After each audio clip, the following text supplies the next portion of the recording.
Yo, what is up, everybody? Welcome back to the channel, guys. Let's talk some Lakers basketball. So the Lakers beat the Hawks on the road tonight, 101-96. They now improve to 24-3 on the season. How about them Lakers?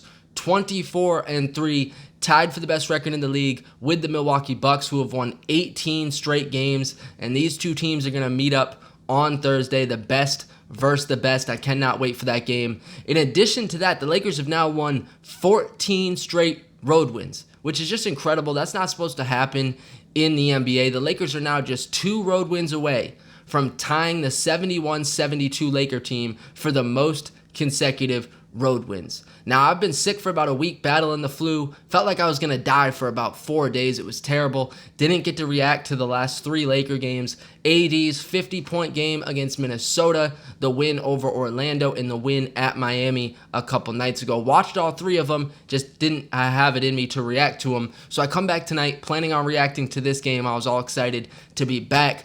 And I got stuck with kind of the most lackluster game of the season. Both teams played terrible. Nobody could throw a beach ball into the ocean, but it is what it is. Bottom line is Lakers get the win. It's hard to win in this league. It's even harder to win on the road. And the consistency that the Lakers are showing right now is just insane. 14 straight road wins. I mean, come on, man. That is impressive. I don't care who you're playing against.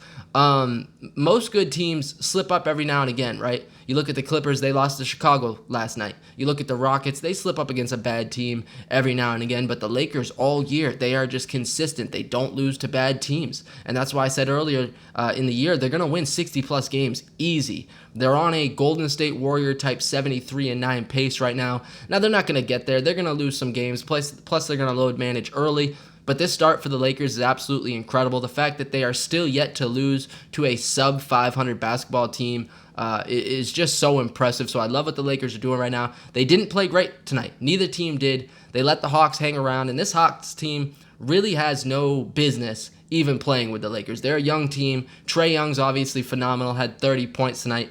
But after that, they just got a bunch of inconsistent young guys. They're not a good team. They have 6 wins this year, and the Lakers just couldn't put them away. They kind of let them hang around all game. The Hawks had 2 opportunities late in the game to hit a 3 to tie it at 99. They just couldn't hit wide open shots. Lakers left them open, gave them the opportunity. Jabari Parker just could not knock them down. So even though the Lakers didn't play great tonight, it's a win at the end of the day. They're going to play better going forward. But this game was just ugly. If we look at the numbers, Lakers shoot 42% tonight. Hawks shoot 36%. So we got to give the Lakers some credit. They did hold the Hawks to just 36% from the field.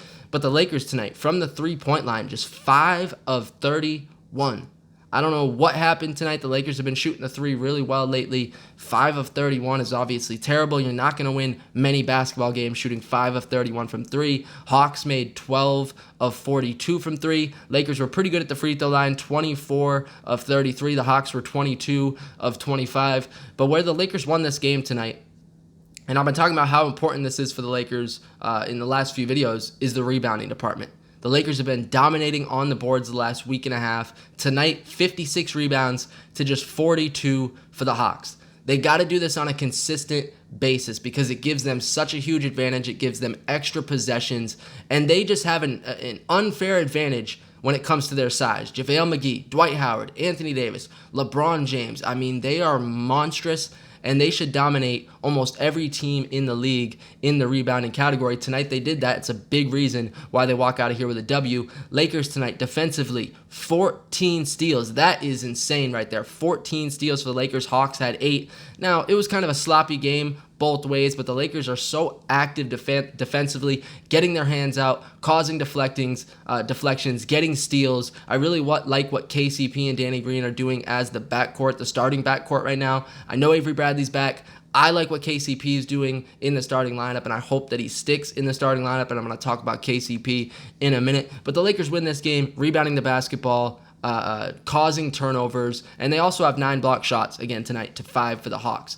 Now, both teams were awful protecting the ball tonight. 22 turnovers for the Lakers to 20 for the Hawks. So 42 turnovers combined for these two teams tonight. This is what I'm talking about. This was a sloppy game. This was ugly throughout. At no point did either team really make a significant run where they played good basketball for a 3 or 4 minute stretch. It just didn't happen for either teams tonight. But at the end of the day, Lakers get a win. They got much bigger games coming up. It's going to be a really important week here at Indiana, at Milwaukee, at Denver, and then at the Clippers on Christmas Day. So the Lakers are going to have to tighten some things up. You can't have 22 turnovers in a game, and they know that. They're going to tighten it up against these better teams, but they've been way too loose with the basketball lately. They're only averaging 15 on the season. It's like right in the middle as far as teams in the NBA, but lately it's been way too high. 19 against Miami the other night. Miami only had 8. Lakers still somehow win that game. Tonight, 22 rebounds. That's just ridiculous. That's way too many. They're going to have to fix that going forward. Lakers led by the 2 superstars again tonight. LeBron James having an MVP campaign, 32 points, 12 of 21 from the field, 13 rebounds, 7 assists, a steal, and 3 blocks. Such improved defense by the 34-year-old LeBron James this season. He was also a plus 10, which was the best of any player on both teams. Anthony Davis, this was kind of an off night for him. He's been absolutely dominant over the last week and a half, really all season, but since the Minnesota game, he's just been going crazy. Tonight, 27 points, 11 of 23 from the field, 13 rebounds, 3 assists, a steal, 2 blocks. He did have 5 turnovers, and he was a -3. So that's why LeBron was really the player of the game tonight. Carried the Lakers in scoring, also was a plus 10, 13 rebounds, 7 assists. LeBron did it all. He did it defensively tonight. So shout out to LeBron. Continues to ball for the Lakers in 2019. Now let's talk about a couple players that I think are playing really well for the Lakers right now. Number 1, KCP. 11 points tonight, just 4 of 11. He had 3 rebounds and 2 assists. But I love what KCP has given us right now. I think he has played phenomenal basketball ever since Avery Bradley got hurt. Like I said, Bradley's back now. I want to see KCP stay in the lineup. I like what they got going on with KCP and Danny Green, mainly because Danny Green and KCP are both great defenders, right? KCP might not be the on-ball defender that Avery Bradley is, but as far as deflections, steals, I think KCP is right there with Avery Bradley, but he's a much better shooter than Avery Bradley is, right? So KCP can stand over in the corner, let LeBron find him wide open, and knock down threes. That's something that Avery Bradley can't do. So I want to see KCP stay in the starting lineup with Danny Green. I think they're a better fit with LeBron and AD. We'll see what's going to happen. I think Avery probably gets that starting spot once he's 100% healthy, back in the rhythm of everything. But I love what KCP has been doing. He's a difference maker for the Lakers right now. He's been phenomenal over the last couple weeks, and I'm really happy to see the improvement out of KCP. Danny Green tonight, 10 points. He was just 2 of 8. His shot consistency drives me nuts. He misses a lot of wide open shots, but when you look overall in the season, he's shooting 38% from 3, so you got to take that. He's just an amazing defender. Like I said, him and KCP together, they're a problem defensively, and even though Danny Green's shot isn't always consistent, his defense is always consistent, and he can do the same thing KCP can do, sit over at the three-point line, catch and shoot, something that Avery Bradley cannot do. So I like KCP and Danny Green on the floor together in the starting lineup going forward. Nice game for Rondo tonight off the bench, 11 points, 7 rebounds, 5 assists, and 2 steals. I love what Rondo brings to this Laker team, and he's made himself a big-time three-point shooter this year, shooting 48% from the three-point line. So Rondo's always going to find himself with big minutes on this team, the way he can handle the ball, the way he can facilitate, the way he can shoot the 3 now. Rondo having a nice year and a good game for him tonight. Avery Bradley still trying to get back 100% from the injury. Just 3 points tonight, 1 of 6 from the field. 3 steals, 3 turnovers in 25 minutes. He was a +3, but a tough night for Avery Bradley. And this is kind of what I'm talking about. I like the guard depth that we have. I like Caruso a lot. I like KCP a lot. I like Avery Bradley, but I kind of like those 2 guys a little bit better. I still think Bradley should get 20 minutes a game, somewhere in that ballpark, but not the 30 minutes a game that he was getting earlier in the year as the starter. Dwight Howard tonight, 2 points. Just 1 of 1 from the field, but he had 8 rebounds, a steal, 3 blocks, and he was a +8 in 22 minutes. So another typical game from Dwight Howard, only 2 points, but he gets you 8 boards, a steal, and 3 blocks. He's been a beast for the Lakers all season off the bench. JaVale McGee, kind of a tough game tonight, some stupid turnovers, 3 points, 5 rebounds, 1 block, 1 steal, and like I said, 5 turnovers. So a tough game for JaVale, but I like how he's been playing lately, so not going to get him on him too hard for one subpar performance. Alex Caruso tonight, just 2 points, 0 for 2, 2 rebounds, and 1 assist in 15 minutes. Last game against Miami, he only had 10 minutes. Tonight, he only got 15. Hopefully, it's not going to continue going forward because I'm a big fan of Alex Caruso. I really like what he brings to this Laker team. I like his energy, his defense. I like the way he can knock down a three-point shot now. He's really an improved jump shooter. So I hope that Vogel can find more minutes for Alex Caruso, but I fear with Avery Bradley back and all the depth that we have at the guard position that Caruso is going to be stuck with 10 to 15 minutes a game going forward until someone else gets injured. All right, total game stats for the night. Lakers shoot 42%. The Hawks shoot just 36%. Lakers, like I said, just 5 of 31 from 3. The Hawks were 12 for 42. Lakers hit 24 of 33 free throws to 22 of 25 for the Hawks. So you're sitting here thinking, okay, where did the Lakers beat the Hawks tonight? It was in the rebounding category. 56 rebounds for the Lakers to just 42 for the Hawks. They're just punishing people on the boards right now.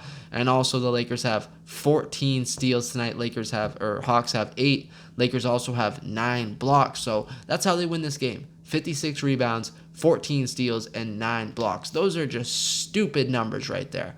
56 boards, you out-rebound a team by 14, you have 14 steals and 9 blocks. That's how the Lakers won tonight. They won with their defense. This team is dominant defensively. They don't need to be great offensively every single night against the bad teams because their defense can carry them to wins. Now, against the better teams coming up over the next week or so, they're going to have to play better offensively. They're going to have to take care of the ball. But tonight, defensively, they were beasts, and it was good enough to get them a win.